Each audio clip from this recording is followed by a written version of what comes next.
First night ಎಲ್ಲ ಮಾಡ್ಕೊಳ್ಳೋಣ. First night ಇಬ್ರು ಕೂಡ ಈಗ ಮದುವೆ ಆಗಿವಿ. ದೇವ್ರ ಗುಡಿಗೆ ಹೋಗು ನಡಿ, ಆಮೇಲೆ ಫಸ್ಟ್ ನೈಟ್ ಮಾಡ್ಕೊಂಡ್ರ ಆ ದೇವ್ರ ಗುಡಿಗೆ ಹೋಗಿದ್ದ ಮುಂಚಕ ಸ್ವಲ್ಪ ರುಚಿ ತೋರಿಸ್ಬಾರ್ದು.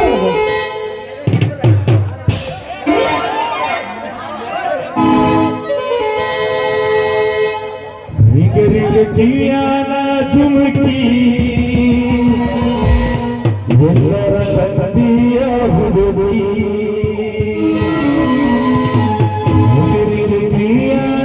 ಚುಮುಕಿ ಎಲ್ಲರ ಸಂದಿಯ ಹುಡುಗಿ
ಈಗಾಲ ಲವ್ ಮಾಡ್ಬೇಕಾದ್ರೆ ಮೊದಲ ಆ ಹುಡುಗಿ ಆಧಾರ್ ಕಾರ್ಡ್ ತಗೊಂಡ್ ಧರ್ಮಸ್ಥಳ ಸಂಘನಾಗ 5-6 ಲಕ್ಷ ರೂಪಾಯಿ ಸಾಲ ಎತ್ತಿ ಬಿಡ್ರಿ. ಇಲ್ಲ ಲಗ್ನ ಆಗಿರ್ಬೇಕು ಒಂದ, ಇಲ್ಲ ಕಡೆ ಕುರ್ಚಿ ಕಡೆ ತೆಗಿರ್ಬೇಕು ಒಂದ. ಯಾವೇ ಮಂಗ್ಯನ ಮಗನ ನಿನ್ನ ಮಾವ್ ಅಂತ ಕರಿತಿದೆ, ಗಂಡ ಕಂಡ್ರಿಗೆಲ್ಲ ಮಾವ್ ಅಂತ ಕರೋ ರಾಮದುರ್ಗಿ ಕೆರೆ ತಗೊಂಡು ಮಾರ್ಕೆಂದ ಪಡೆದ ಮಗನ. ನಾನ್ ಯಾರ ನೀನ್ ಯಾರ? ಈಗ ನೀವಿಬ್ರು ಕಂಡ್ರೆ ಹೆಂಗ ಗೊತ್ತನ? ಶತ್ರುಗಳು ಇದ್ದಂಗ ನೋಡಿ. ಈಗ ಯಾಕಂದ್ರೆ ನಂಬಿದ ಗೆಳೆಯ ಮೋಸ ಮಾಡಿ ಮೊದಲು ಮಾಡಿ ಕಿಲಿ ಅಂತ ಹಲ್ಲು ಕಿಸ್ತ ಇದ್ದಂತ ನೌಕರಿ ಕಳೆದ ಎಷ್ಟು ಚಂದ ಬಂದಂತವ್ರಿ. ಈಗ ಯಾರನ್ನ ಕಣ್ಣು ಎತ್ತಿ ನೋಡ್ಲಾರ ಹೆಂಗ ಬಂದ್ ನಿಂತಂಗ ಮಾಡ್ಕೊಂಡಿಲ್ಲ ಯಾಕೆನ ಒಳಕ್ಕೆ ನಮ್ಮ ಅದನ್ನೆಲ್ಲ ನೋಡಿದಪ್ಪ.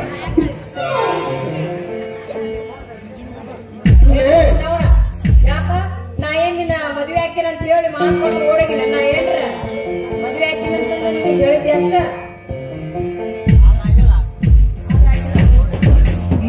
ಮದುವೆ ಆಗಿ ಓಡಿ ಹೋದ್ರ ಇಷ್ಟ ಕಷ್ಟ ಹಾಕಿದ್ದಿಲ್ಲ. ಮದುವೆ ಹಾಕಿನಿ ಅಂತ ಓಡಿ ಹಾಕಿ ನೋಡ ಹೆಂಗಾಕತಿ ಗೊತ್ತನ? ಊಟ ಕುಂದ್ರಿಸಿ ಜಾಸ್ತಿ ಎದಿ ಗೊತ್ತಂಗ ಆಕತಿ.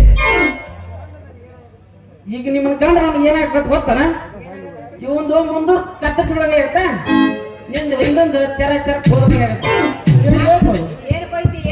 ಇವಂದು ಮೂಗ್ ಕೊಯ್ತೀನಿ ಮತ್ತೇನಂತ ತಿಳ್ಕೊಂಡಿ ನಿಂದು ನಾಡಿ ಹರಿತೀನಿ ಅಷ್ಟು ಸಿಟ್ಟು ಬಂದೈತ್ ನೋಡ ಈಗ ನನಗ ನೋಡ್ಲ ನರ್ಸ ನೀನಿಕಿಗೆ ಅಕ್ಕನೋ ಅನ್ನೋದು ಬೇಡ ತಂಗಿನೋ ಅನ್ನೋದು ಬೇಡ ಬೇಕಾದ್ರೆ ತೋಟವನ್ನೋದು ಬೇಡ ನಾವ ಇಬ್ರು ಸೇರಿ ನಿನ್ನ ಕಾಲಿಗೆ ಬಿದ್ದು ಬಿಡ್ತೀವಿ ಆಶೀರ್ವಾದ ಮಾಡ್ಬಿಡಿ ಮಗನ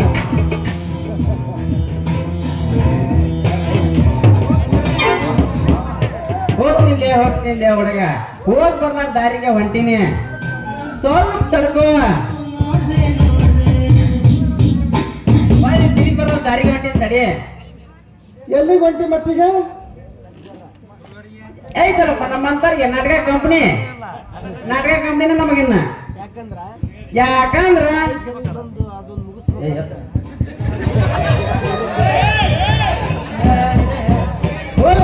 ನಿನ್ನ ಮನಸ್ಸಿಗೆ ನಾವು ಆಗಿತ್ತೈತಿ ಅದ ಟೆನ್ಷನ್ಯಾಗ ಒಂದು ನಮ್ಮ ಜೊತೆ ಕುಂದು ಮದುವೆ ಊಟ ಮಾಡಿದಾಗ ಮತ್ತೆ ನಮ್ಮ ಜೊತೆ ಎಂಜಾಯ್ ಮಾಡಿದಾಗ ಕಟ್ಟಿ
ಬರುವುದಿಲ್ಲ.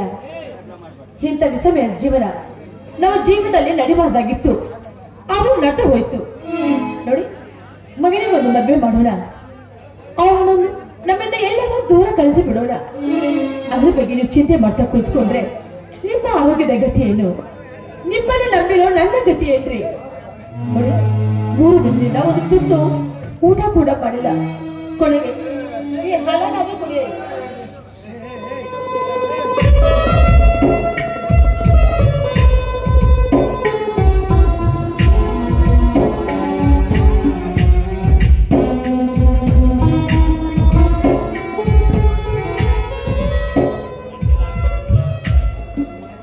ಮಹಾದೇವಿ, ಮಗ ಮಾಡಿದ ಮಾನಹೀನ ಕೃತ್ಯಕ್ಕೆ ನನ್ನ ಮನೆತನದ ಮಾನವೇ ಮಸಣವಾಗ ಹತ್ತಿದು. ಮಾದೇವಿ, ಮಸಣವಾಗ ಹತ್ತಿದು.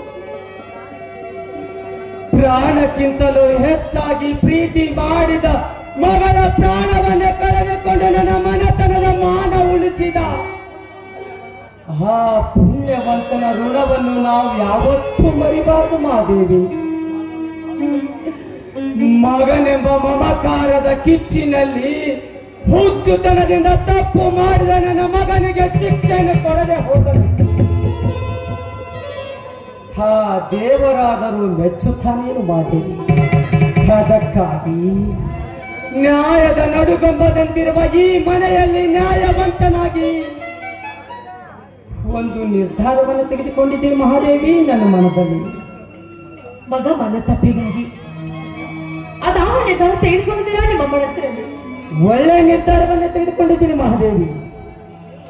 ಹಾ ಮಹಾದೇವಿ, 2-3 ದಿನಗಳಿಂದ ನಿನ್ನ ಹತ್ರ ಒಂದು ಮಾತು ಕೇಳಬೇಕಂತ ಮಾಡಿದ್ದೆ. ಆದ್ರೆ ಒಂದು ಮಾತು ಮಹಾದೇವಿ, ನಾ ಕೇಳೋ ಪ್ರಶ್ನೆಗಳಿಗೆ ಮಾತ್ರ ನೀವು ಉತ್ತರ ಕೊಡ್ಬೇಕು. ಮರು ಮಾತನ್ನ ಆಡಬಾರ್ದು ಮಹಾದೇವಿ. ಸರಿ ಕೇಳಿ, ಅದಾವ ಮಾತು ಅಂತ ಕೇಳಿ. ಮಹಾದೇವಿ, ನಾನು ನಿನಗೇನಾಗಬೇಕು? ನನ್ನ ಕೊಳಗೆ ತಾಳಿ ಕಟ್ಟಿದ ಗಂಡ, ನನ್ನ ಆರಾಧ್ಯ ದೇವರು. ನಾನು ನಿನ್ನ ಕೊರಳಿಗೆ ಕಟ್ಟಿ ತಾಳಿ ಕಟ್ಟಿದ ಗಂಡ ನಿನ್ನ ಆರಾಧ್ಯ. ಆದರೆ ಗಂಡನ ಆಜ್ಞೆಯನ್ನು ಪಾಲಿಸಬೇಕಾದದ್ದು ಸತ್ಯ, ಅದವಳ ಧರ್ಮ, ಅದವಳ ಆತ ಕರ್ತವ್ಯ. ಗಂಡನ ಆಜ್ಞೆಯನ್ನು ಪಾಲಿಸಬೇಕಾಗಿದ್ದು ಸತಿಯಾದವಳ ಧರ್ಮ, ಅದು ಅವಳ ಆದ್ಯ ಕರ್ತವ್ಯ. ಹೌದಲ್ವೇ? ಹಾಗಾದರೆ ಒಂದು ವೇಳೆ ನೀನು ನನ್ನ ಆಜ್ಞೆಯನ್ನು ತಿರಸ್ಕರಿಸಿದ್ದೇ ಆಗಿದ್ದರೆ? ಅಂತವಳು ಸತ್ಯ ಅಲ್ಲ, ಪತಿದ್ರೋಹಿ. ಸತಿಗೆ ದ್ರೋಹ ಎಸವ ಸತಿದ್ರೋಹಿ ಅವಳು.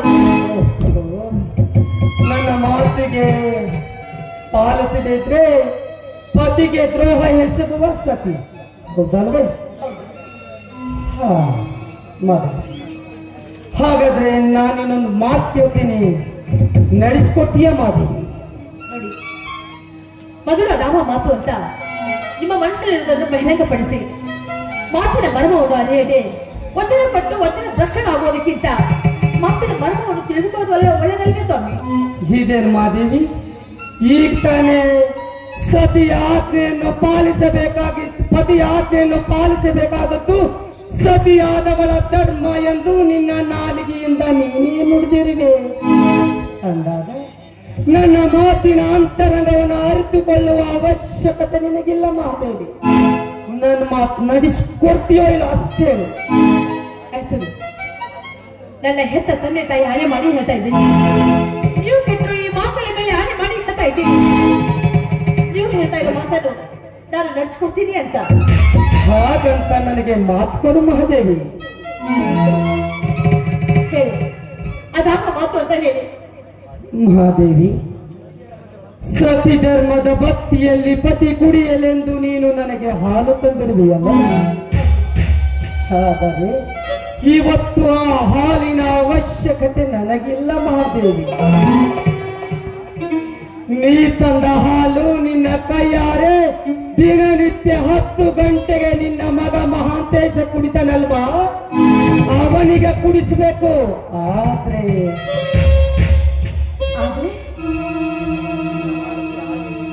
ಆದ್ರೆ ನಿನ್ನ ಮಗ ಕುಡಿಯುವ ಆ ಹಾಲಿನಲ್ಲಿ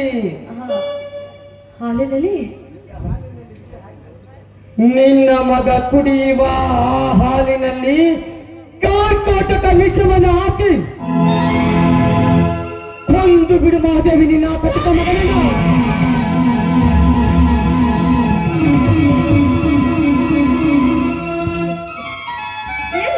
ನೀವು ನಾನು ಹೆಸರ ಮಗನಿಗೆ ನನ್ನ ಕೈಯಲ್ಲಿ ವಿಷ ಹಾಕ್ಬೇಕೆ? ಇಲ್ಲ ಇಲ್ಲ ಇಲ್ಲ.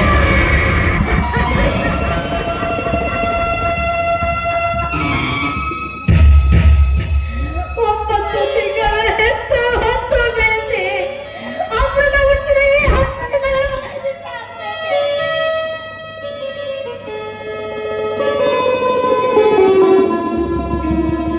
ಹೌದು ಮಾದೇವಿ, 9 ತಿಂಗಳು ಹೆತ್ತು ಹೊತ್ತು ತುತ್ತು ಮಾಡಿ ಉಣಿಸಿ ಹಾಲು ಉಣಿಸಿದ ನಿನ್ನ ಮಗನನ್ನು ಬಲೆ ತೆಗೆದುಕೊಳ್ಬೇಕು.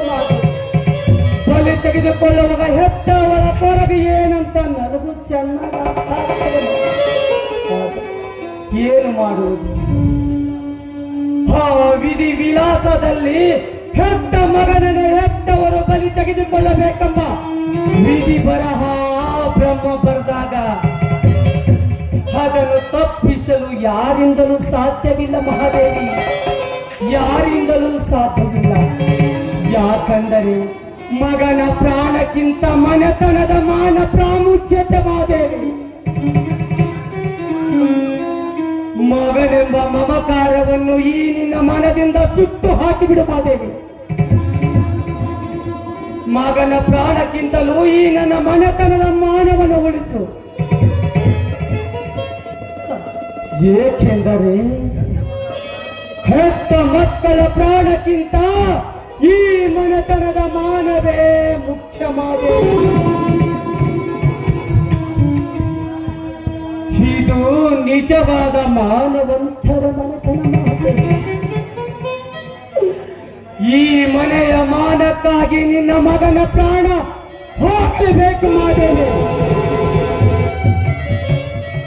ಹೋಗಲೇಬೇಕು. ಸ್ವಾಮಿ, ಮಗನ ಪ್ರಾಣ ಹೋಗುತ್ತದೆ ಅಂತ ತಿಳ್ಕೊಂಡು ನಾನು ದುಃಖ ಪಡ್ತಾ ಇಲ್ಲ ರೀ.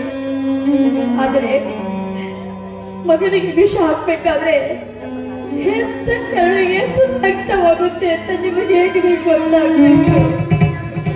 ತಾವು ಹೆತ್ತ ಮಗನಿಗೆ ವಿಷ ಹಾಕುತ್ತಾರೆ ಅಂದ್ರೆ ಹುಟ್ಟಿದ್ರಿ ಸಮಾಜದಲ್ಲಿ. ಯಾಕಿಲ್ಲ ಮಾದೇವಿ? ದೈವ ಪರೀಕ್ಷೆಗೆ ನಿಂತಾಗ ಆ ಭಕ್ತ ಸಿರಿಯಾಳನ ಹೆಂಡತಿ ಚಂದ್ರಮತಿ ತನ್ನ ಗಂಡನ ಆಜ್ಞೆಗಾಗಿ ತನ್ನ ಮಗನನ್ನೇ ಬಲಿ ಕೊಡಲಿಲ್ಲವೇ? ಬಾಲಚಂದ್ರನ ಹೆಂಡತಿ ಅನುಸೂಯ ಗಂಡನ ಆಜ್ಞೆಗಾಗಿ ತನ್ನ ಮಗನನ್ನೇ ಬಲಿ ಕೊಡಲಿಲ್ಲ ಮಹಾದೇವಿ. ಅದರಂತೆ ನಮ್ಮ ಮನೆತನದ ಮಾನ ಕಳೆಯಲು ಮುಂದಾದ ನನ್ನ ಮಗನ ಪ್ರಾಣವನ್ನು ನೀ ಬಲಿ ತೆಗೆದುಕೊಳ್ಳಲೇಬೇಕು ಮಹಾದೇವಿ. ಮಾನವಂತ ಮಾನವರಿಗೆ ಒಬ್ಬ ಕವಿ ಮಾನಕ್ಕಿಂತಲೂ ಪ್ರಾಣ ಹೆಚ್ಚುತ್ತಾರೆ. ಯಾರಿಗೆ ಕವಿಗಳು ನುಡಿದ ನುಡಿಗಳನ್ನು ನೀ ಮರೆಯದಿರು ಮಹಾದೇವಿ. ನೋಡ್ ಮಹಾದೇವಿ, ಹೆಚ್ಚಿಗೆ ಮಾತಾಡಲಿಕ್ಕೆ ನನಗೆ ಅವಕಾಶವಿಲ್ಲ. ನೀನು ನನ್ನ ಮಾತು ನಡೆಸಿಕೊಡ್ತು ಅಷ್ಟೇ. ಮಗ ಮತ್ತು ಮಾಂಗಲ್ಯ ಎರಡು ನನ್ನ ಕಣ್ಣುಗಳಿದ್ದ ಹಾಗೆ ಸ್ವಾಮಿ. ಹೌದು ಹೌದು ಮಾದೇವಿ, ಮಗ ಮಾಂಗಲ್ಯ ಎರಡು. ಆದರೆ ಆ ಬ್ರಹ್ಮನ ವಿಧಿ ಲಿಖಿತಲ್ಲಿ ಒಂದೊಂದು ಪ್ರಸಂಗ ಬಂದರೆ ಒಂದು ಕಣ್ಣನ್ನು ಕಳೆದುಕೊಂಡು ಜೀವನವನ್ನು ಸಾಧಿಸಬೇಕಾಗುತ್ತದೆ ಮಾದೇವಿ.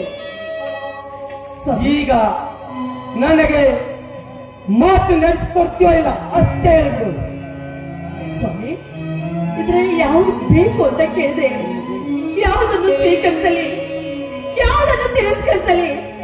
ಆದ್ರೆ ಸತ್ಯ ಧರ್ಮ ಸ್ಥಾನದಲ್ಲಿ ನಿಂತು ನಾನು ಹೇಳೋದು ಒಂದೇ ಮಾತು. ಮಹಾದೇವಿ, ನಾನು ಕೇಳುವ ಪ್ರಶ್ನೆಗೆ ಅಷ್ಟೇ ಉತ್ತರ ಹೇಳ್ಬೇಕಂತ ಹೇಳಿದೆ. ಯಾವುದು ಯಾವುದು ಆ ನಿನ್ನ ಮಾತು? ಮಗ ಹೋದ್ರು ಮಾಂಗಲ್ಯ ಬೇಕು, ಮಗ ಹೋದ್ರು ಮಾಂಗಲ್ಯ ಬೇಕು.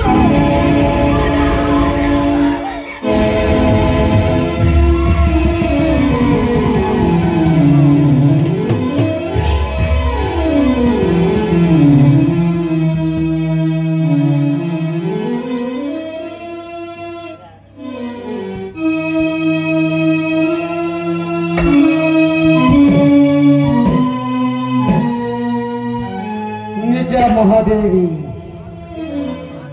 ನಿಜವಾದ ಮಾತನ್ನೇ ಮಾತನಾಡಿದೆ ಹೆಣ್ಣಿನ ಸ್ಥಾನದಲ್ಲಿ ನಿಂತು. ಮಹಾದೇವಿ, ಈಗ ಮಹಾಂತೇಶ ಬನಿಗೆ ಓಡೋಡಿ ಬರುವ ಸಮಯ. ಹೆತ್ತವಳ ಕೈಯಿಂದ ಹಾಲು ಕುಡಿಯಬೇಕೆಂದು ಖುಷಿಯಿಂದ ಓಡೋಡಿ ಬರ್ತಾನೆ. ಆದರೆ ನೀನು ಅವನಿಗೆ ಹಾಲು ಕುಡಿಸುವುದಲ್ಲ,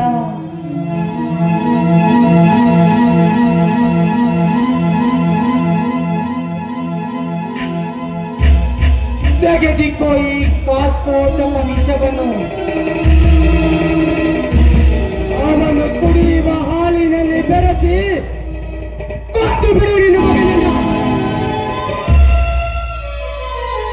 ಯಾಕೆಂದರೆ ಮನೆತನದ ಮಾನಕ್ಕಿಂತ ಮಗನ ಪ್ರಾಣವೇನು ಮುಖ್ಯವಲ್ಲ ಮಾದೇವಿ. ಆದ್ರೆ ಮಾದೇವಿ, ಈಗ ನಿನಗೊಂದು ಮಾತು ಹೇಳ್ತಾ ಇದ್ದೀನಿ ಮಾದೇವಿ. ಒಂದು ವೇಳೆ ನೀನು ಈ ಹಾಲನ್ನು ನಮ್ಮಿಬ್ಬರನ್ನು ಬಿಟ್ಟು ನೀನೇನು ಸೇವಿಸಿ ಸತ್ತಿದ್ದೆ ಆದ್ರೆ ನಿನಗೆ ನನ್ನ ಮೇಲೆ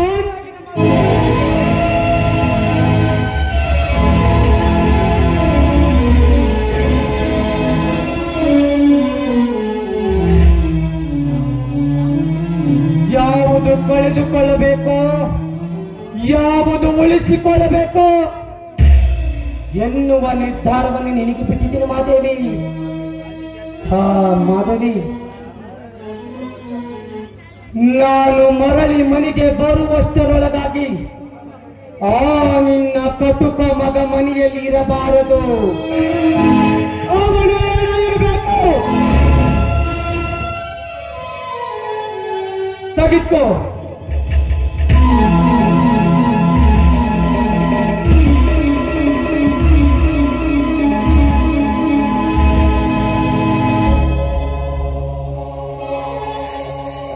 ಮಹಾದೇವಿ, ನಾನು ಮರಳಿ ಮನೆಗೆ ಬರುವುದರೊಳಗಾಗಿ ನಿನ್ನ ಮಗ ಇರಬಾರ್ದು. ಒಂದು ವೇಳೆ ನಿನ್ನ ಮಗ ಇದ್ರೆ ಈ ನಿನ್ನ ಕೊರಳಿಗೆ ಮಾಂಗಲ್ಯ ಕಟ್ಟಿದ ಈ ಬೆಟ್ಟ ಜೀವಂತ ಉಳಿಯುವುದಿಲ್ಲ. ನೀನೇ ತೀರ್ಮಾನ ಮಾಡು ಮಾದೇವಿ. ನಿನಗೆ ಮಗ ಬೇಕು, ಈ ಮಾಂಗಲ್ಯ ಬೇಕು. ನಿರ್ಧಾರ ನಿನಗೆ ಬಿಟ್ಟಿದ್ ಮಾದೇವಿ. ಚೆನ್ನಾಗಿ ಯೋಚನೆ ಮಾಡು. ನಾನು ಮರಳಿ ಮನೆಗೆ ಬರುವುದರೊಳಗಾಗಿ ಆ ನಿನ್ನ ಕಟುಕ ಮಗ ಮನೆಯಲ್ಲಿ ಇರಬಾರ್ದು.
ಮೆಚ್ಚಿದೆ ಬ್ರಹ್ಮ, ಮೆಚ್ಚಿದೆ. ನನ್ನ ಹಣ್ಣೆ ಮರದಲ್ಲಿ ಬರೆದಿರೋ ನನ್ನ ಬೀದಿ ಲಿಖಿತವನ್ನು ಮೆಚ್ಚಿದೆ. ಎಷ್ಟೊಂದು ವಿಚಿತ್ರವಾಗಿ ಬರೆದಿರುವೆ ಈ ನನ್ನ ಹಣೆಯ ಬರವನ್ನು. ಅದಕ್ಕಾಗಿ ಬಲ್ಲವರು ಹೇಳಿದ್ದಾರೆ, ಬ್ರಾಹ್ಮಣ ಬರಹವನ್ನು ಬಲ್ಲವರು ಯಾರು ಅಂತ. ಮೆಚ್ಚಬೇಕು ಬ್ರಹ್ಮ, ನಿನ್ನ ಮೆಚ್ಚಬೇಕು.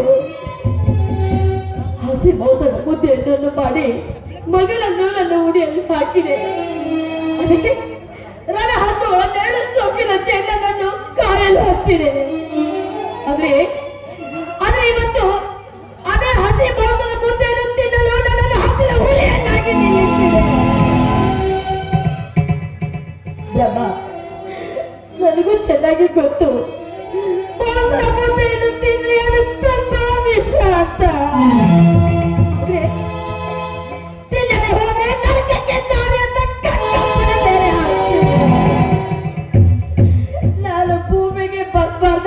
ಆಶೀರ್ವಾದ ನಿನ್ನದಾಗಿದ್ರೆ ನನ್ನಲ್ಲಿ ಯಾಕೋ ಈ ಭೂಮಿಗೆ ಜಾರಿಸಿದೆ.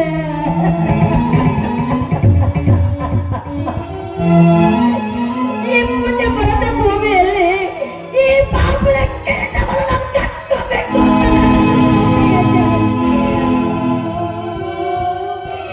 ಬೇಡ ಬ್ರಹ್ಮ, ಬೇಡ. ಯಾವ ಹೆಣ್ಣಿಗೂ ಈ ಶಿಕ್ಷೆಯನ್ನು ಕೊಡಬೇಡ. ಬ್ರಹ್ಮ, ಒಂದೇ ಒಂದ್ಸಾರಿ ಭೂಮಿ ಮೇಲೆ ಬಂದು ನಿಂತು ನೋಡು.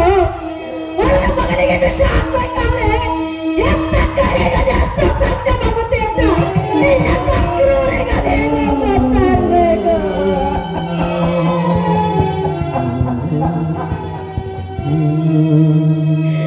ಇದರಲ್ಲಿ ಯಾವುದನ್ನು ತಿರಸ್ಕರಿಸಲಿ, ಯಾವುದನ್ನು ಸ್ವೀಕರಿಸಲಿ. ತಂದೆ ಮಗನ ನಡುವೆ ನನ್ನೊಂದು ಆಟದ ಬೊಂಬೆಯಾಗಿ ನಿಲ್ಲಿಸಿಬಿಟ್ಟೆ ಬ್ರಹ್ಮ. ಬೊಂಬೆ ಆಟವನ್ನಾಗಿ ನಿಲ್ಲಿಸಿಬಿಟ್ಟೆ.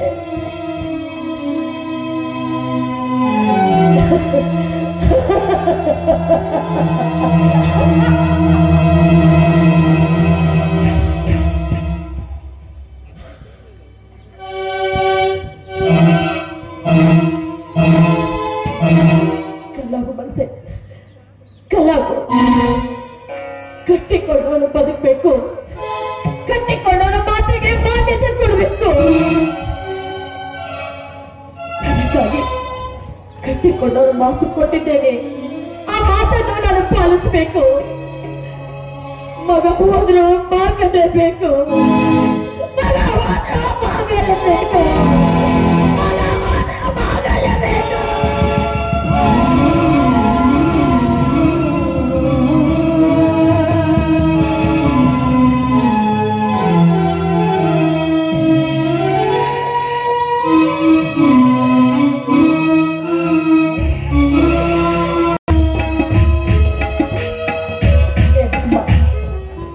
ಪತಿ ಆದ್ಯತೆ ಹಾಲಿನಲ್ಲಿ ವಿಷ ಹಾಕಿದ್ದೇನೆ.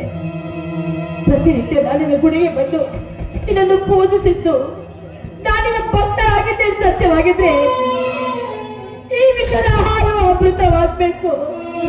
ಅಂದರೆ ಈ ಭೂಮಿ ಮೇಲೆ ನೀನಿದ್ದೆ ಅಂತ ತಿಳ್ಕೊತೀನಿ ದೇವ, ನೀನಿದ್ದೆ ಅಂತ ತಿಳ್ಕೊತೀನಿ.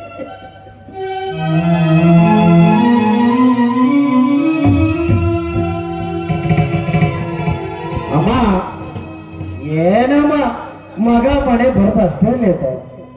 ಬಾಗಿಲಲ್ಲಿ ಈ ನಿನ್ನ ಅಂಗೈಯಲ್ಲಿ ಹಾಲಿನ ಗ್ಲಾಸು ಹಿಡಿದುಕೊಂಡು ನಿಂತಿರುವಲ್ಲ, ಎಷ್ಟೊಂದು ಪ್ರೀತಿ ಮಮಕಾರಮ್ಮ ಈ ನಿನ್ನ ಮಗನ ಮೇಲೆ. ಅಮ್ಮ, ಈ ನಿನ್ನಂತ ತಾಯಿಯನ್ನು ಪಡೆಯಬೇಕಾದ್ರೆ ನಾನು ಪೂರ್ವ ಜನ್ಮದ ಪುಣ್ಯ ಮಾಡಬೇಕಮ್ಮ, ಪೂರ್ವ ಜನ್ಮದ ಪುಣ್ಯ ಮಾಡಬೇಕು.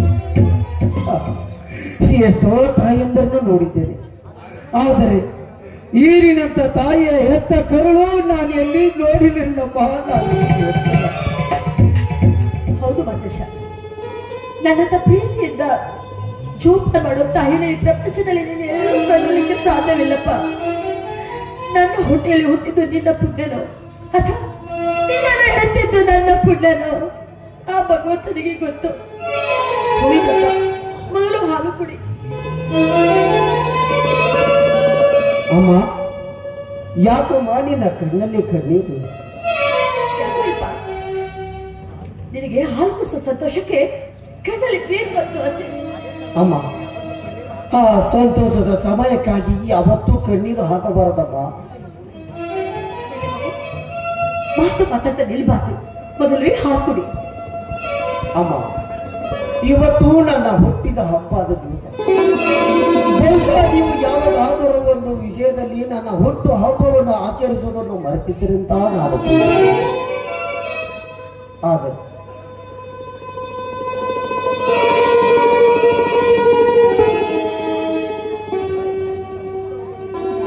ನನ್ನ ಹುಟ್ಟು ಹಬ್ಬದ ದಿವಸ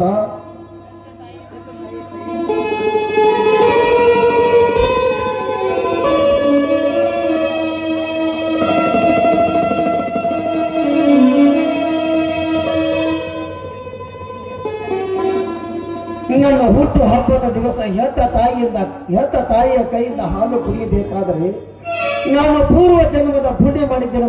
ನಾನು ಪೂರ್ವ ಜನ್ಮದ ಪುಣ್ಯ ಮಾಡಿದ್ದೇನೆ. ಅಮ್ಮ, ನಾನು ಹಾಲು ಕುಡಿಯುವ ಮುನ್ನ ನಿನ್ನ ಹತ್ತಿರ ಒಂದು ಮಾತು ಕೇಳ್ಬೇಕಂತ ಮಾಡಿದ್ದೀನಮ್ಮ. ಆ ಮಾತಿಗೆ ನೀನು ಸರಿಯಾದ ಉತ್ತರ ಕೊಡಬೇಕಮ್ಮ. ಆಮೇಲೆ ನಾನು ಈ ಹಾಲು ಕುಡಿದೆ. ಹೌದು ಮಾತೇಶ, ಯಾವುದು ಮಾತೇಶ ನಿನ್ನ ಮನದಲ್ಲಿರೋ ಮಾತು? ಅಮ್ಮ, ಇವತ್ತು ನನ್ನ ಹುಟ್ಟು ಹಬ್ಬ. ನಾನು ಮಾಡಿದ ತಪ್ಪನ್ನು ಯಾವುದನ್ನು ಮುಚ್ಚಿಡದೆ ನಿನ್ನ ಮುಂದೆ ನಿಜವಾಗಿ ಹೇಳುತ್ತಾ ಇದ್ದೀನಿ. ಏಕೆಂದರೆ ಈ ಜಗತ್ತಿನಲ್ಲಿ ಯಾರು ಮಾಡಲಾರದಂತ ತಪ್ಪನ್ನು ನಾನು ಮಾಡಿದ್ದೇನೆ. ಈ ಜಗತ್ತಿನಲ್ಲಿ ಯಾರು ಕ್ಷಮಿಸದಿದ್ದರು ಹೇತ ತಾಯಿ ಕ್ಷಮಿಸುತ್ತಾಳೆ ಎಂದು ಕವಿಗಳ ವಾಣಿಯಾಗಿದೆ. ಹೇತ ತಾಯಿಯ ಮುಂದೆ ಸತ್ಯ ಹೇಳಿದರೆ ತಪ್ಪನ್ನು ಒಪ್ಪಿ ನನ್ನನ್ನು ಮಂಡಿಸುತ್ತಾಳೆಂದು ನಿನ್ನ ಮುಂದೆ ಹೇಳುತ್ತಾ ಇದ್ದೇನಮ್ಮ. ನಿನ್ನ ಮುಂದೆ ಹೀಗಿರುವಾಗ ನನ್ನ ಜೀವನದಲ್ಲಿ ಎಂದು ಮಾಡಲಾರದಂತ ಒಂದು ತಪ್ಪನ್ನು ಮಾಡಿದ್ದೇನಮ್ಮ. ಆ ತಪ್ಪನ್ನು ಇಂದು ನಿನ್ನ ಮುಂದೆ ಒಪ್ಪಿಕೊಳ್ತಾ ಇದ್ದೇನಮ್ಮ, ಒಪ್ಪಿಕೊಳ್ತಾ ಇದ್ದೇನೆ. ಆ ತಪ್ಪನ್ನು ನೀನು ಕ್ಷಮಿಸಿದ್ದೇನೆ ಎಂದು ಹೇಳುವವರೆಗೂ ಈ ನಿನ್ನ ನನಗೆ ಮಾತು ಕೊಡ್ಬೇಕಮ್ಮ. ನೀನು ನನಗೆ ಮಾತು ಕೊಡಬೇಕು. ಮಾತೇಶ, ನೀನು ಮಾಡಿದ ತಪ್ಪು ಅದು ಯಾವುದು ಅಂತ ನನಗೆ ಹೇಗೋ ಗೊತ್ತಾಗ್ಬೇಕು. ನೀನು ಹೇಳಿದ್ರೆ ತಾನೇ ನಾನು ತಿಳಿದುಕೊಳ್ಳೋದು. ಅಮ್ಮ, ಈ ಮಾನವಂತರ ಮನೆತನದಲ್ಲಿ ಹುಟ್ಟಿ ಪುಣ್ಯವಂತವರ ಹೆತ್ತ ತಂದೆ ತಾಯಿಗೆ ಮಗನಾಗಿ ಮಾಡಬಾರದ ತಪ್ಪನ್ನು ಮಾಡಿದ್ದೇನಮ್ಮ, ಮಾಡಬಾರದ ತಪ್ಪನ್ನು ಮಾಡಿದ್ದೇನೆ. ಅದೇನೆಂದರೆ ನಮ್ಮನ್ನೇ ನಂಬಿ ಬಂದ ಬಡ ಕುಟುಂಬದ ಒಂದು ಹೆಣ್ಣಿನ ಜೀವನವನ್ನು ಹಾಳು ಮಾಡಿದೆ. ನಾನು ಮಾಡಿದ ತಪ್ಪಿಗೆ ಆ ಹೆಣ್ಣು ಆತ್ಮಹತ್ಯೆ ಮಾಡಿಕೊಂಡು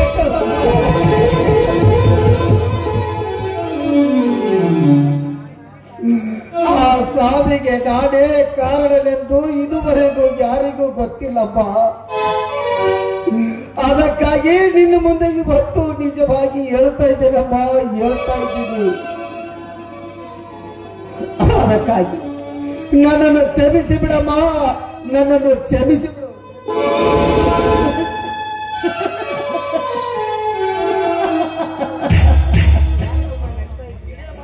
ಅಮ್ಮ, ಯಾಕಮ್ಮ ಯಾಕೆ ನಗ್ತಾ ಇದೀಯಾ?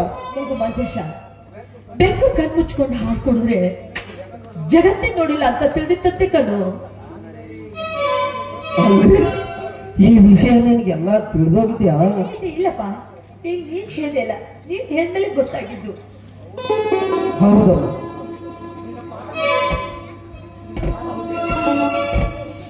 ಹೌದಮ್ಮ. ನಿನ್ನ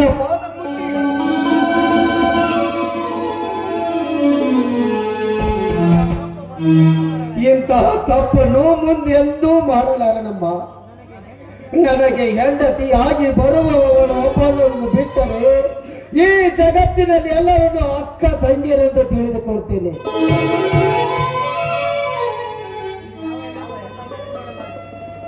ಇನ್ನು ಮೇಲೆ ಯಾವ ಹೆಣ್ಣನ್ನು ಕಣ್ಣೆತ್ತಿ ನೋಡಲಾರನಮ್ಮ, ಕಣ್ಣೆತ್ತಿ ನೋಡಲಾರೆ.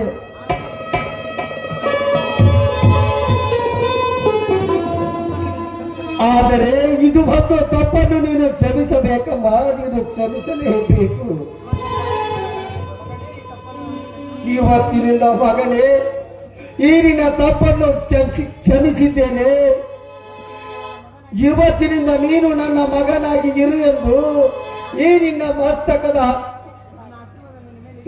ಮಸ್ತಕದ ಮೇಲೆ ನಿನ್ನ ಆಶೀರ್ವಾದ ಸದಾ ಇದೆ ಎಂದು ಹೇಳುವವರೆಗೂ ನಾವು ನೀರಿನ ಅಮೃತದ ಹಸ್ತವನ್ನಿಟ್ಟು ಆಣೆ ಮಾಡಿ ಹೇಳಬೇಕಮ್ಮ, ಆಣೆ ಮಾಡಿ ಹೇಳಬೇಕು. ಅಂದಾಗ ಮಾತ್ರ ನಾನು ಈ ಹಾಲು ಕುಡಿಯುವೆ.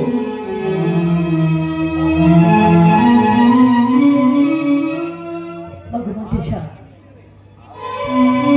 ನಾನು ಏನಂತ ಆಶೀರ್ವಾದ ಮಾಡಲು? ದೈವ ದೂರ ಆದ್ರು ಆ ದೇವರು ಬಂದ್ರು ನಿನ್ನ ಕಾಪಾಡಲಾರ. ನಾನೇ ನಿನ್ನ ಪಾಲಿಗೆ ದೇವರಾಗಿ ನಿಂತು ನಿನ್ನನ್ನು ಕಾಪಾಡಿಕೊಳ್ಳುವ ಸ್ಥಿತಿಯಲ್ಲಿ ನಾನಿಲ್ಲ ಮಾತೇಶ, ನಾನಿಲ್ಲ ಮಾತೇಶ. ಮೊದಲು ಚಿಕ್ಕವರು ದೊಡ್ಡವರ ಮಾತಿಗೆ ಬೆಲೆ ಕೊಡ್ಬೇಕು. ಮೊದಲು ದೊಡ್ಡವರ ಮಾತು ನಡೆಯಬೇಕು.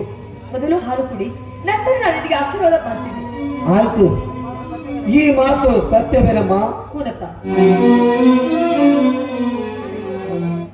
ಎಲ್ಲಿ ತಾರಮ್ಮ ಹಾಲು, ಮೊದಲು ಹೆತ್ತವಳ ಆಸೆ ನೆರವೇರಲಿ.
ಅಮ್ಮ, ಈಗಲಾದರೂ ಸಂತೋಷವಾಯ್ತೇನಮ್ಮ ಈ ನಿನ್ನ ಮನೆಗೆ.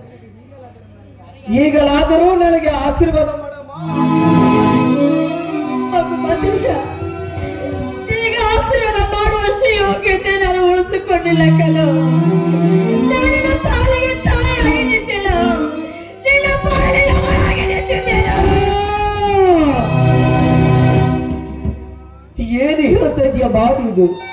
ಹೌದು ಮಾತೇಶ, ನೀನು ಮಾಡೋ ತಪ್ಪು ಈ ಹಾಡಿನ ಹೆತ್ತಪ್ಪನಿಗೆ ಗೊತ್ತಾಗಿದೆ. ಏನದು? ಅದಕ್ಕಾಗಿ ಆಜ್ಞೆ ಮಾಡಿ ಹೋಗಿದ್ದಾನೆ ನಿನ್ನ ಹೆತ್ತಪ್ಪ. ಏನದು ಆಜ್ಞೆ ಮಾಡಿದ್ದಾರಮ್ಮ? ನೀನು ಬದುಕಬಾರದೆಂದು.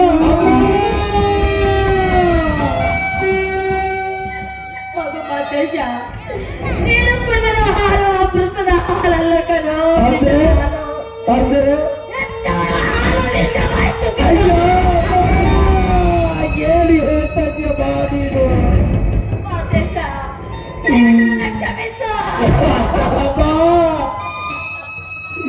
ಯಾವ ತಾಯಿ ಆದರೂ ಎತ್ತ ಮಗನಿಗೆ ಬೀಟ ಕುಡಿಸುವಲ್ಲಪ್ಪ. ಈ ಮಾತು ನೀನು ಸತ್ಯವಾಗಿ ಹೇಳ್ತೀಯಲ್ಲಮ್ಮ? ಸತ್ಯವಾಗಿ ಕಣೋ, ನೀನು ಕುಡಿದ ಹಾಲು ಅಮೃತದ ಹಾಲಲ್ಲ ಕಣೋ. ಹೆತ್ತವಳ ಹಾಲು ವಿಷವಾಯ್ತು. ನೀನು ಪಾಪಿ ತಾಯಿಯನ್ನು ಕ್ಷಮಿಸಿ ಬಿಡ ಮಾತೇಶ.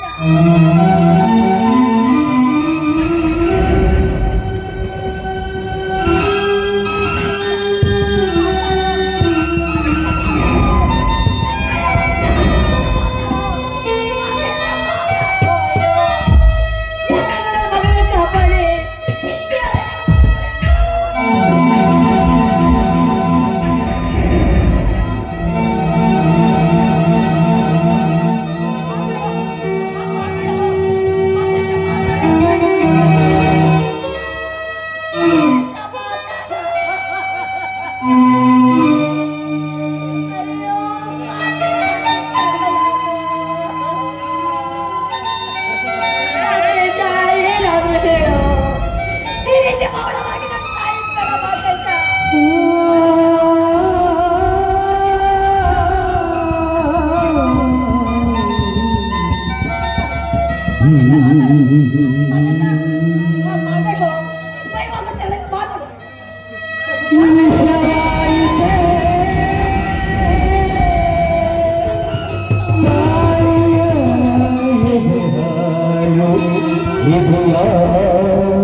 ಜೀವವೇ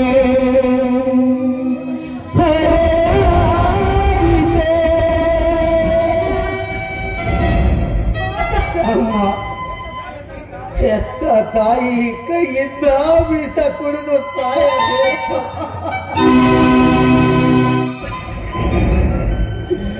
ಆ ವಿಧಿ ನನ್ನ ಹಣೆಯ ಬರದಲ್ಲಿ ಬರೆದಿದ್ದರೆ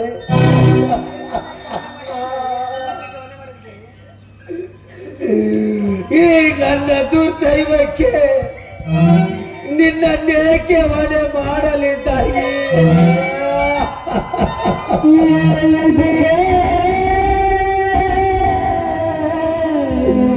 ಅಮ್ಮ ನಿನ್ನನ್ನೇಕೆ ಮನೆ ಮಾಡಲಿ? ನಿನಗಿದು ಅಮ್ಮ ಸರಿಯೇನೋ ನ್ಯಾಯಕ್ಕಾಗಿ ತನ್ನ ಮಗನನ್ನೇ ಬಲಿ ಕೊಟ್ಟ ನಿಮ್ಮಂತ ಶ್ರೇಷ್ಠ ತಂದೆ ತಾಯಿಗಳನ್ನು ಪಡೆಯಬೇಕಾದರೆ ಅಮ್ಮ ನಾನು ಪೂರ್ವ ಜನ್ಮದ ಪುಣ್ಯ ಮಾಡಿದ್ದೇನಮ್ಮ.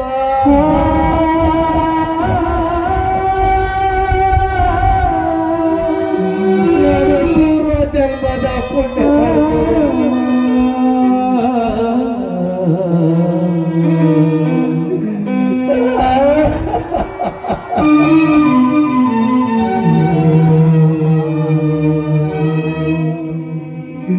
ಸಾಯುವ ಮುಂಡವಾದರೂ ಮಗು ಮಾತೇಜ ಅಂತ ಅಪ್ಪಿಗೊತ್ತಿ ಹೇಳವ್ವ. ತಾಯಿಯರ ಕಡಿತೆ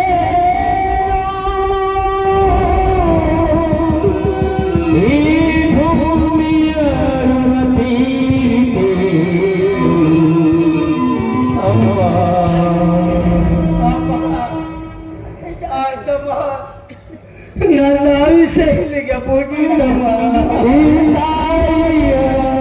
ಕೈ ಕೊಟ್ಟಿನ ಕರುಣ ಮುಗೀತೇನು ವಿಧಿಯಾಟಕ್ಕೆ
ಮಹಾದೇವಿ, ಯಾಕೆ ಮೌನ ತಾಳಿ ನಿಂತಿರುವೆ ಮಹಾದೇವಿ?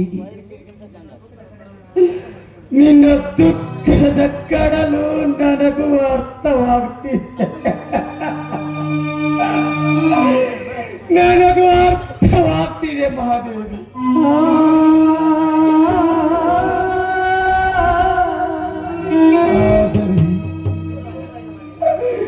ಇದು ಅನಿವಾರ್ಯ ಮಹಾದೇವಿ, ಅನಿವಾರ್ಯ. ಮಾನವಂತರ ಮನತನದಲ್ಲಿ ಹುಟ್ಟಿದ ಮಗ ಮಾನವನ ಕಲೆಯಲ್ಲಿ ನಿಂತಾಗ ಅವನ ಪ್ರಾಣವನ್ನು ತೆಗೆಯುವುದು ಅನಿವಾರ್ಯ ಮಹಾದೇವಿ.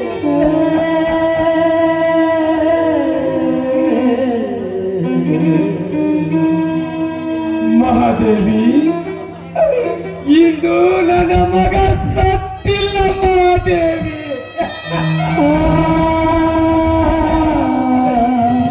ನನ್ನ ಮನೆಯ ನಂದಾದೀಪ ಹಾರಿ ಹೋಯಿಲ್ಲ.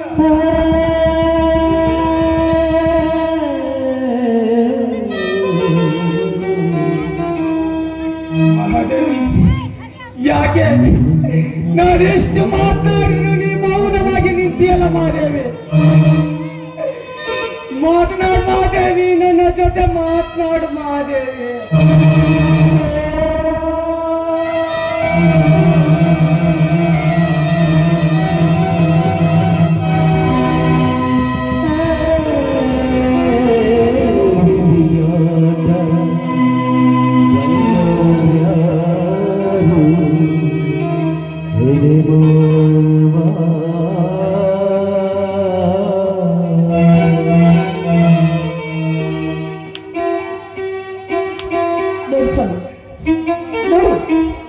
ಕಣ್ತುಂಬ ನೋಡಿ ನಿಮ್ಮ ಮಗ ಹೇಗೆ ಆನಂದಮಯವಾಗಿ ನೆಲವಾಗಿ ಬಿದ್ದಿದ್ದಾನೆ ನೋಡಿ. ಸಂತೋಷ ಪಡಿ ಸ್ವಾಮಿ, ಸಂತೋಷ ಪಡಿ.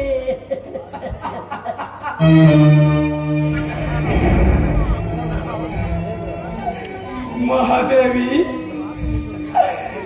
ದಯವಿಟ್ಟು ಮಾತು ಮುಂದುವರಿಸು. ನನ್ನ ಮಗ ಸತ್ತ ವಿಷಯ ಮತ್ತೊಬ್ಬರಿಗೆ ಗೊತ್ತಾದರೆ ನನ್ನ ಮತ್ತು ಅಲ್ಲಿ ಜನ ನನ್ನ ಮನೆಯೇ ತುಂಬಿಕೊಂಡು ಬರ್ತೈತೆ. ಅದಕ್ಕೆ ಮಹಾದೇವಿ, ಅದಕ್ಕೆ ಈ ವಿಷಯ ಯಾರಿಗೂ ಗೊತ್ತಾಗಲಾರ್ದಾಗೆ ಈ ನಿನ್ನ ಮಗನ ಶವ ಸಂಸ್ಕಾರ ಮಾಡಿಬಿಡೋದು ಮಹಾದೇವಿ.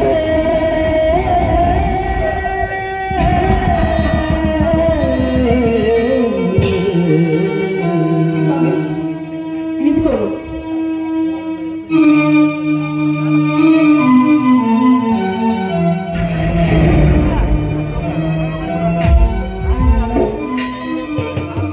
ಯಾಕೋ ಕುಣಿಯಲ್ಲಿ ನಿಮ್ಮ ಪಾದಕ್ಕೆ ನನ್ನ ಹಣೆ ಹಚ್ಚಿ ನಮಸ್ಕರಿಸ್ಬೇಕಂತ ಆಸೆ ಆಗ್ತಾ ಇದೆ. ಒಂದೇ ಒಂದ್ಸರಿ ತಿರುಗಿಸು ಬಂಗಲಿ ಭವ ಅಂತ ಆಶೀರ್ವಾದ ಮಾಡ್ತೀರ ನನಗೆ. ಯಾಕೆ ಮಹಾದೇವಿ, ನನ್ನ ಜೊತೆ ಜೀವನ ಸಾಗಿಸಲು ನಿನಗೆ ಮನಸ್ಸಿಲ್ವೇ? ಮಹಾದೇವಿ, ಯಾಕೆ ಯಾಕೆ ಇವತ್ತು ಈ ರೀತಿ ಮಾತಾಡ್ತಿರುವೆ?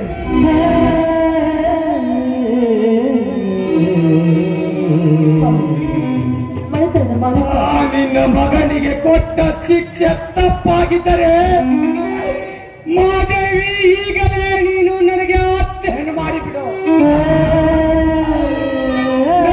ವಿಷವನ್ನು ಸೇವಿಸಿ ಸತ್ತು ಹೋಗಿಬಿಡ್ತೀನಿ ಮಾದೇವಿ.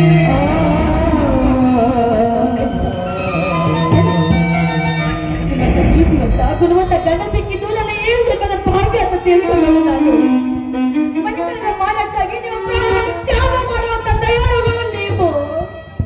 ನೋಡಿ, ಹೆತ್ತ ಮಗನಿಗೆ ವಿಷ ಹಾಕ್ಬೇಕಾದ್ರೆ ಅವನ ಹೆತ್ತ ಕರೋದೆಷ್ಟು ಸಂಕಟ ಪಡ್ತು ಅಂತ ನಿಮಗೆ ಹೇಗ್ರಿ ಗೊತ್ತಾಗ್ಬೇಕು?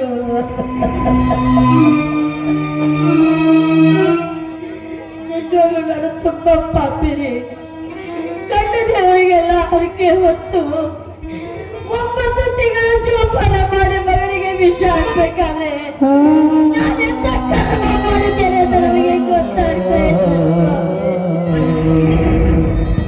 ಇಲ್ಲಿ ನಡೆದಿರೋ ಈ ಘಟನೆಗೆ ನೀವು ವ್ಯಥೆ ಪಡಬಾರ್ದು ಅಂತ ತಿಳ್ಕೊಂಡು ನಾನು ಮಗನಿಗೆ ಹಾಲಲ್ಲಿ ವಿಷ ಹಾಕುವ ಮುನ್ನ ಹಾಲಿಗೆ ವಿಷ ಹಾಕುವ ಮುನ್ನ ಅರ್ಧದಷ್ಟು ವಿಷ ನಾನೇ ಕೊಡ್ತೀನಿ.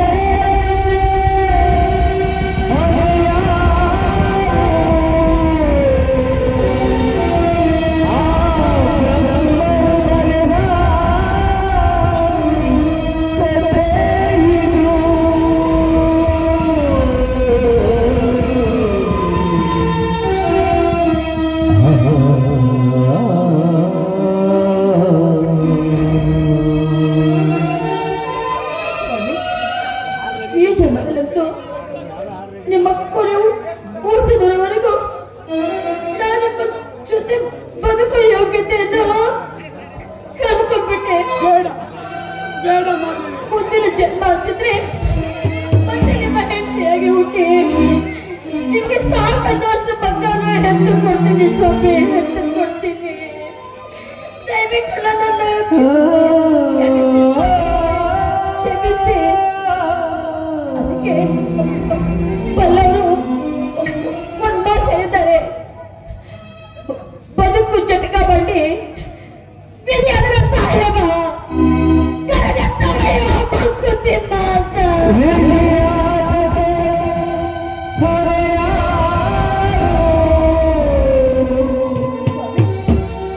ಕೊನೆಯದಾಗಿ ಮಾಡ್ತೀರಾ? ಏನಂತ ಆಶೀರ್ವಾದ ಮಾಡಿ ಮಾದೇವಿ.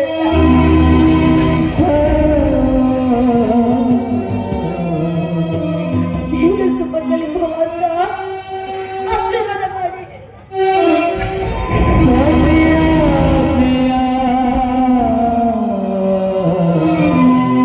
ನೆರವೇರಿಸಿದ ಸತಿ ಸಾವಿತ್ರಿಗಳು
ಜ್ಯೋತಿಯೇ ಜೀವ ಜ್ಯೋತಿಯೇ ನನ್ನ ಒಂಟಿಯಾಗಿ ಬಿಟ್ಟು ಹೋದೆ ಯಾವ ನೀತಿಯೇ.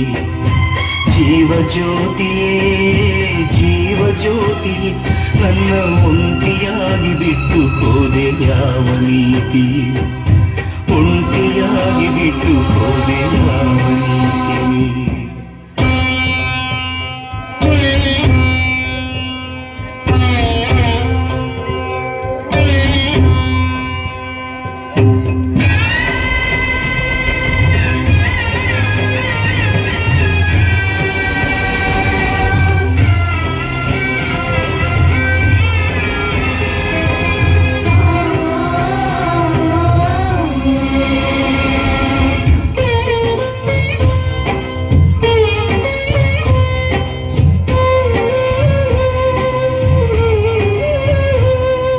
ಚಂದನವ ಪೂಸಿಕೊಂಡು ಸಿಂಧೂರ ಹೊತ್ತುಕೊಂಡು ನಗುತ್ತಾಳೆ. ಮಲ್ಲಿಗೆ ಪಲ್ಲಕ್ಕಿಗೆ ನಾನೇ ಒಡತಿ ಎಂದು ಮೆರಿತಾಳೆ. ನನ್ನ ಬಾಳ ಭಾಗ್ಯ ದೇವತೆ ಪತಿ ಪ್ರೀತಿಯೋಗ ವಂಚಿತೆ. ಇನ್ನೊಂದು ಜನ್ಮವಿದ್ರೆ ಮಗನಾಗಿ ಹುಟ್ಟುವೆ, ಕಣ್ಣಿಗೆ ಹೆಪ್ಪೆಯಂತೆ ಜೋಪಾನ ಮಾಡುವೆ. ಜನು ಮಗನಾಯಕಿಯೇ ಚೈತ್ರಯಾತ್ರೆಗೆ ಸುಖವಾಗಿ ನೀನು ಹೋಗಿ ಬಾರೆ. ಜೀವ ಜ್ಯೋತಿಯೇ ಜೀವ ಜ್ಯೋತಿಯೇ ನನ್ನ ಒಂಟಿಯಾಗಿ ಬಿಟ್ಟು ಹೋದೆ ಯಾವ ನೀತಿಯೇ. ಒಂಟಿಯಾಗಿ ಬಿಟ್ಟು ಹೋದೆ ಯಾವ ನೀತಿಯೇ.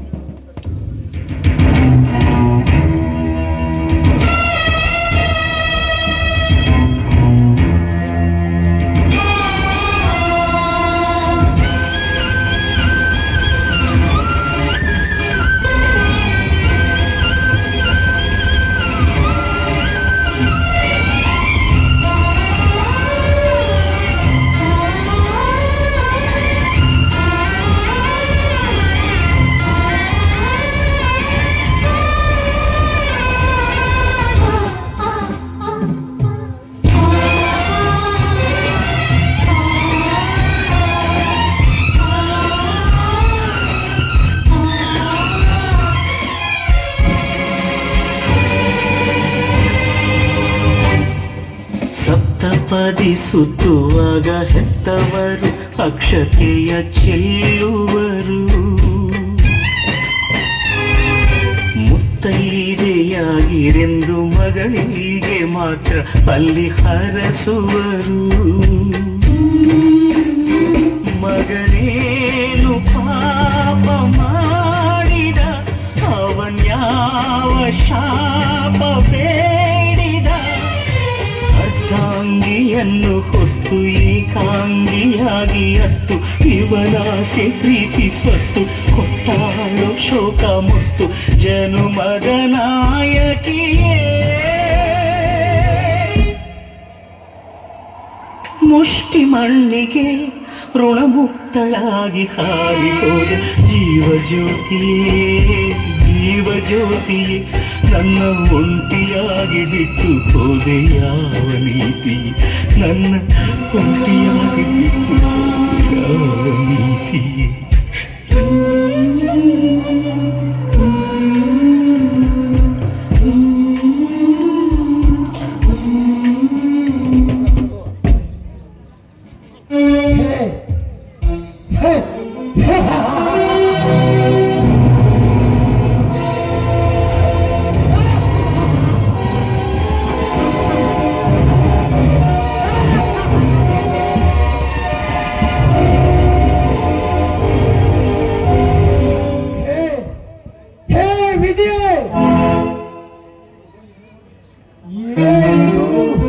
ನನ್ನ ಪಾಲಿನ ಚದುರಂಗದಾಟ, ಈ ನನ್ನ ಬದುಕೆಂಬ ಬಂಡಿ ನಿನ್ನ ಮನಸ್ಸಿಗೆ ಬರಲಿಲ್ವೇ? ಹೇ ಹೇ, ನಾನು ಯಾವ ಪಾಪ ಮಾಡಿದೆನೆಂದು ಈ ರೀತಿ ಶಿಕ್ಷೆ ಕೊಡುತ್ತೇನೆ? ನ್ಯಾಯವಂತರಿಗೆ ಈ ಜಗದಲ್ಲಿ ಜಾಗವಿಲ್ಲವೇ? ಈ ಕಲಿಯುಗದಲ್ಲಿ ಸತ್ಯ, ನ್ಯಾಯ, ನೀತಿ, ಧರ್ಮವನ್ನು ನನ್ನ ವೈರಿಗಳನ್ನಾಗಿ ಮಾಡಿಬಿಟ್ಟೇನೆ. ನ್ಯಾಯವಂತರಿಗೆ ಇಲ್ಲಿ ನೆಲೆ ಇಲ್ಲವೇ? ನೀತಿವಂತರಿಗೆ ಇಲ್ಲಿ ಬದುಕಲು ಸ್ಥಳವಿಲ್ಲ. ಹೇ, ಧರ್ಮವಂತರಿಗೆ ಇಲ್ಲಿ ಶಿಕ್ಷೆ ತಪ್ಪಿದಲ್ಲವೇ? ಹೇ ಹೇ ದೇವ, ಹೇ ದೇವ, ಯಾಕೆ ದೇವ ಈ ರೀತಿ ನನಗೆ ಮೋಸ ಮಾಡುತ್ತೀರಿ? ಇದು ನನಗೆ ಕೊಡುತ್ತಿರುವ ಪರೀಕ್ಷೆಯೋ ಇಲ್ಲ ಶಿಕ್ಷೆಯೋ? ಹೇ ಹೇ ದೇವ, ನೀನು ದೇವರಲ್ಲ, ದೇವರಲ್ಲ, ಕಲ್ಲು ಕಲ್ಲು ಕಲ್ಲು, ಕಲ್ಲಾಗಿ ಕುಳಿತ ಕಳ್ಳ ನೀನು. ಎಲ್ಲವನ್ನು ಬಲ್ಲವನಾಗಿ ಏನು ಗೊತ್ತಿರದಂತೆ ಎಲ್ಲವನ್ನು ನಮ್ಮ ಮೇಲೆ ಹಾಕುವ ಮಹಾ ನೀಚ ನೀನು. ಅಲ್ಲ ಅಲ್ಲ, ನೀನು ನೀಚನಲ್ಲ. ಧರ್ಮವಂತರಿಗೆ, ನ್ಯಾಯವಂತರಿಗೆ, ಸತ್ಯವಂತರಿಗೆ ಇದು ಅವರ ಹಣೆ ಬರದ ವ್ಯತೆ, ಹಣೆ ಬರದ ವ್ಯತೆ.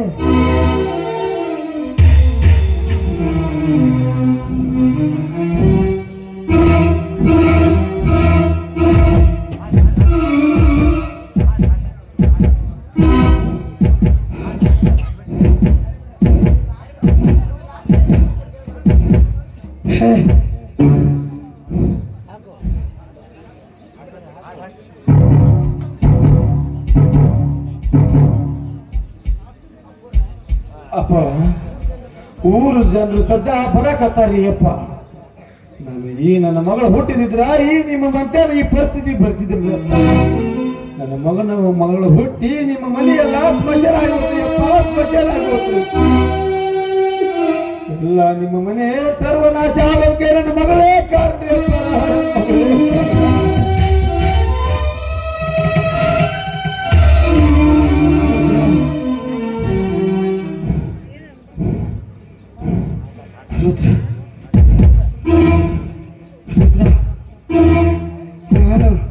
ನಾನು ಕೊಟ್ಟು ಮಾತನಾಡಿಸಿದ್ನಲ್ಲ, ತಪ್ಪು ಮಾಡಿದ ನನ್ನ ಮಗನಿಗೆ ಶಿಕ್ಷೆ ಕೊಟ್ಟಿಲ್ಲ. ಅದು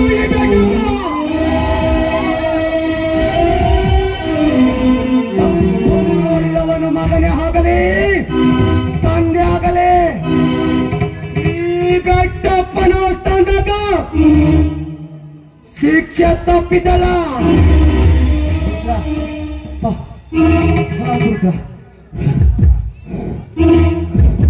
ರುದ್ರ, ನಿನಗೊಂದು ಜವಾಬ್ದಾರಿಯನ್ನು ವಹಿಸಿ ಹೋಗ್ತೀನಿ ರುದ್ರ.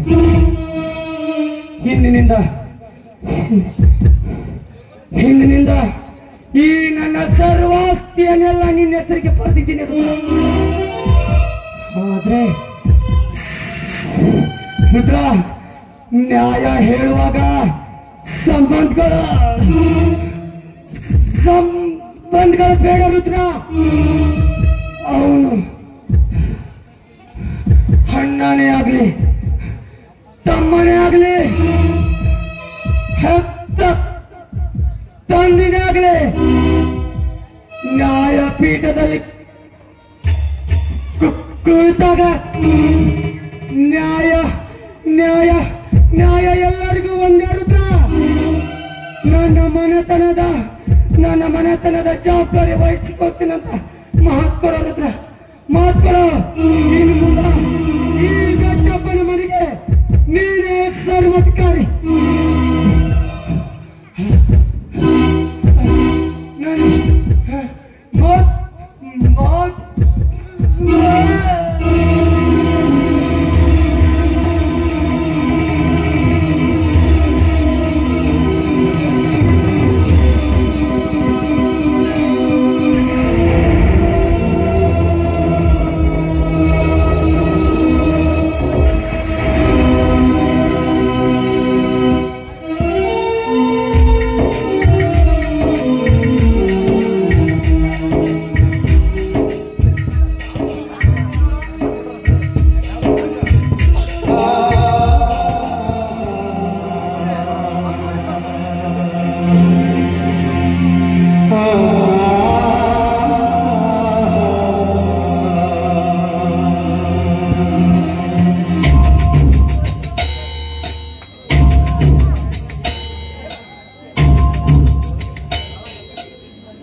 ಬೆಟ್ಟದಂತ ಮನಸ್ಸು ಕರಗಿತು, ಬೆಂಕಿಯಂತ ಕಣ್ಣು ನೆನೆಯಿತು.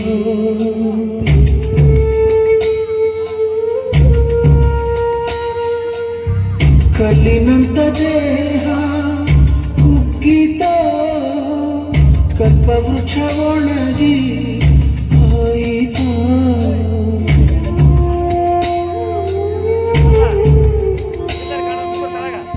ಕಂದನೆ ಬಾಯೊಂದು ಕರೆಯೋರು ಇಲ್ಲ,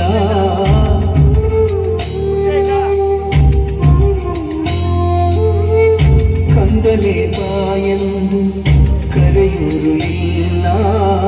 ದುಃಖಿಸಿ ಅಳಲು ಮಡಿಲೊಂದು ಇಲ್ಲ.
ಕುಡಿದ ಹಾಲಿನ ಒಣಗಿಲ್ಲ, ಹಾಲ್ ಮನಸ್ಸು ಒಣಗಿ ಹೋಯ್ತಲ್ಲ.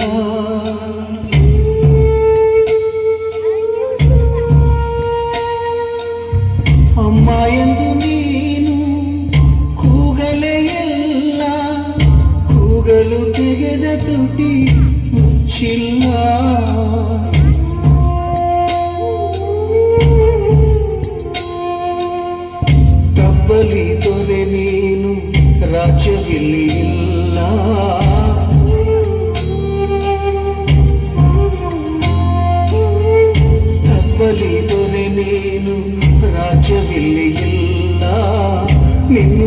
ದುಃಖವನ್ನು ಅಳೆದೋರು ಇಲ್ಲ.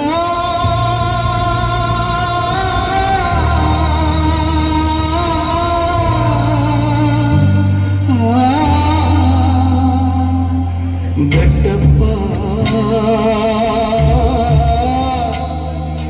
ಬೆಟ್ಟಪ್ಪ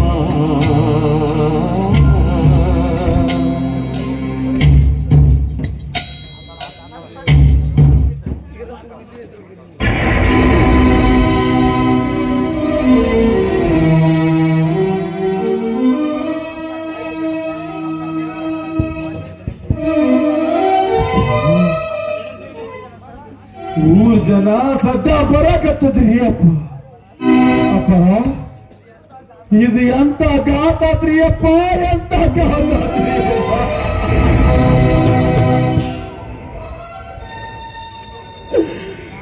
ಎಂತ ಗಾತಾದ್ರಿ ಅಪ್ಪರ ಅಪ್ಪರ